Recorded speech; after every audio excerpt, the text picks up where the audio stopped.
나는 전능하신 아버지 하나님 천지의 창조주를 믿습니다.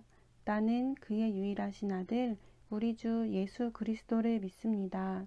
그는 성령으로 잉태되어 동정녀 마리아에게서 나시고 본디오 빌라도에게 고난을 받아 십자가에 못 박혀 죽으시고 장사된 지 사흘 만에 죽은 자 가운데서 다시 살아나셨으며 하늘에 오르시어 전능하신 아버지 하나님 우편에 앉아 계시다가 거기로부터 살아있는 자와 죽은 자를 심판하러 오십니다. 나는 성령을 믿으며 거룩한 공교회와 성도의 교제와 죄를 용서받는 것과 몸의 부활과 영생을 믿습니다. 아멘. 2021년 12월 10일 오늘의 여는 말씀 본문은 요한복음 7장 14절에서 24절까지입니다. 제 성경으로는 신약 155쪽입니다. 요한복음 7장 14절에서 24절까지의 말씀을 다 같이 합독하시겠습니다. 이미 명절의 중간이 되어 예수께서 성전에 올라가사 가르치시니 유대인들이 놀랍게 여겨 이르되 이 사람은 배우지 아니하였거늘 어떻게 그를 아느냐 하니 예수께서 대답하여 이르시되 내 교훈은 내 것이 아니요 나를 보내신 이의 것이니라. 사람이 하나님의 뜻을 행하려 하면 이 교훈이 하나님께로부터 왔는지 내가 스스로 말함인지 알리라. 스스로 말하는 자는 자기 영광만 구하되 보내신 이의 영광을 구하는 자는 참되니 그 속에 불의가 없느니라. 모세가 너희에게 율법을 주지 아니하였느냐? 너희 중에 율법을 지키는 자가 없도다. 너희가 어찌하여 나를 죽이려 하느냐? 무리가 대답하되 당신은 귀신이 들렸도다. 누가 당신을 죽이려 하나이까? 예수께서 대답하여 이르시되 내가 한 가지 일을 행하매 너희가 다 이로 말미암아 이상히 여기는도다. 모세가 너희에게 할례를 행했으니 그러나 할례는 모세에게서 난 것이 아니요 조상들에게서 난 것이라. 그러므로 너희가 안식일에도 사람에게 할례를 행하느니라. 모세의 율법을 범하지 아니하려고 사람이 안식일에도 할례를 받는 일이 있거든 내가 안식일에 사람의 전신을 건전하게 한 것으로 너희가 내게 노여워하느냐. 외모로 판단하지 말고 공의롭게 판단하라 하시니라. 아멘. 오늘을 여는 말씀을 함께하는 성도님들을 환영합니다. 어제 들은 요한복음 5장 말씀에서 예수님께서 38년 된 병자를 고쳐주셨습니다. 예수님께서는 그의 병을 고쳐주셨을 뿐만 아니라 근원적인 문제까지도 해결해 주셨습니다. 하지만 이를 본 유대인들은 예수님이 안식일을 범하였다며 예수님을 핍박했습니다. 그들은 안식일에 아무 일도 하지 말라는 말씀에 초점을 맞추어 안식일 계명을 이해하고 지켰습니다. 안식일의 의미보다 어떤 것이 일인지를 늘 논쟁거리로 삼았던 그들이 보기에 38년 된 병자가 무엇을 들고 걸어가는 것은 일이었습니다. 그러한 명령을 내린 예수님 또한 그들이 보기에 안식일을 범한 분이셨습니다. 예수님의 대답, 내 아버지께서 지금까지 일하심으로 나도 일한다 라는 말은 예수님을 하나님과 똑같은 자리에 올려놓은 것이었으므로 유대인들은 그 다음부터 예수님을 죽이려고 했습니다. 이 때문에 예수님은 유대 지방에 다니고 싶어 하지 않으시고 갈릴리 지방으로 다니셨습니다. 그런데 마침 초막절이 가까워지게 됩니다. 예수님을 진정으로 믿지 못했던 예수님의 형제들은 예수님에게 갈릴리 시골 지방이 아니라 사람들이 많이 모이는 초막절 때에 맞춰 유대 지방으로 나가 예수님 자신을 나타내라고 말합니다. 오직 하나님의 뜻과 때에 맞춰 일하시는 예수님께서는 형제들에게 먼저 예루살렘으로 올라가라고 말씀하신 뒤 사람들의 눈에 띄지 않게 조용히 몰래 올라가셨습니다. 8일간 계속되는 명절 기간에 4일, 3일에서 4일, 곧 절반쯤 지났을 때 예수님께서 사람들의 앞에 나타나 가르치시기 시작하셨습니다. 예수님에 대한 소문이 퍼진 뒤라 많은 사람들이 모여서 예수님의 말씀을 듣고 예수님에 대해 말하기 시작했습니다. 어떤 이들은 그는 좋은 사람이야 라고 하였고, 또 어떤 사람들은 아니야, 그는 백성을 속이고 있어 라고 하였습니다. 유대인의 몇몇 지도자들은 제대로 공부한 사람도 아닌데 어떻게 저렇게 많은 것을 알고 있을까라며 신기해하기도 했습니다. 저마다 예수님의 말씀을 듣고 받아들이는 태도가 달랐습니다.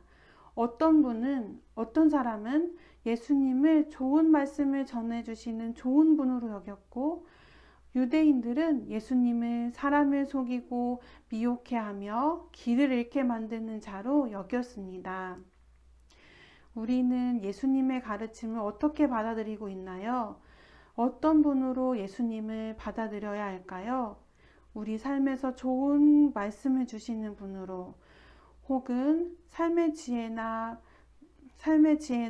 우리 삶에서 좋은 것을 주시는 분으로, 혹은 삶의 지혜나 말씀을 잘 가르쳐 주시는 분으로 받아들이기만 하고 있지는 않은지요. 예수님께서는 자신의 가르침을 통해 사람들이 예수님의 가르침에 잠깐 놀라고 감탄하는 것을 넘어서서 본질을 깨닫게 되기를, 곧 진리를 받아들이기를 원하셨습니다. 16절부터 나오는 예수님의 대답입니다. 내 교훈은 내 것이 아니요 나를 보내신 이의 것이니라. 사람이 하나님의 뜻을 행하려 하면 이 교훈이 하나님께로부터 왔는지 내가 스스로 말함인지 알리라. 스스로 말하는 자는 자기 영광만 구하되 보내신 이의 영광을 구하는 자는 참되니 그 속에 불의가 없느니라. 유대인들은 율법을 부분적으로만 해석하여 사람들에게 올무를 지었을 뿐만 아니라 이를 통해 스스로 자기 영광을 취하는 기회로 삼았습니다.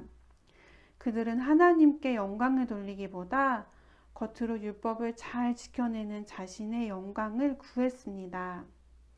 하지만 예수님은 자신의 영광을 추구하지 않으시고 자신을 보내신 하나님의 영광을 드러내고자 하나님의 교훈을 전하셨습니다. 곧 예수님은 율법보다 그 위에 계신 하나님의 뜻을 행하신 분이셨습니다. 예수님께서는 모세의 율법을 온전히 지킨다고 자부하는 유대인들의 행동에 대해 22절부터 24절까지의 말씀을 통해 이렇게 말하십니다. 모세가 너희에게 할례를 행했으니 그러나 할례는 모세에게서 난 것이 아니요 조상들에게서 난 것이라. 그러므로 너희가 안식일에도 사람에게 할례를 행하느니라.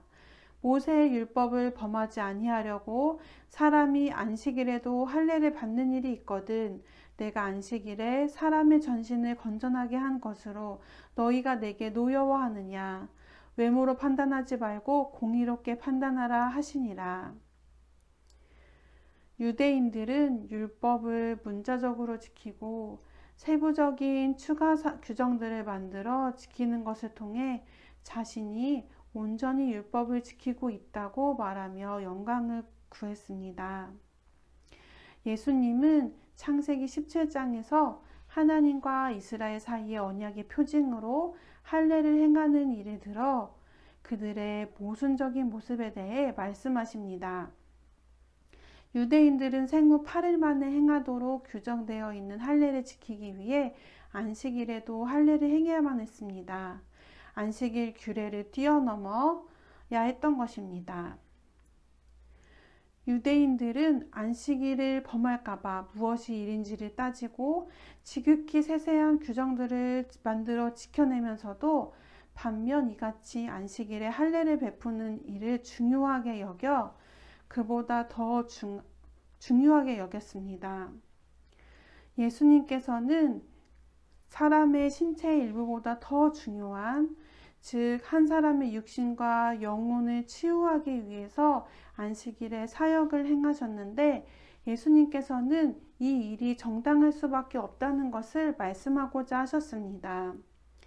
유대인들은 본질을 무시한 채 보이는 것으로 자기 편의대로 판단하여 예수님께서 하시는 일을 올바르지 않은 것으로 규정했습니다.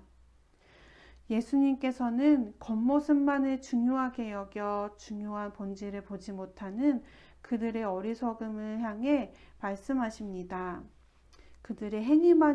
예수님은 그들의 행위를 다 보고 계시고 행위뿐만이 아니라 그 사람의 정신과 중심까지 보시기 때문입니다.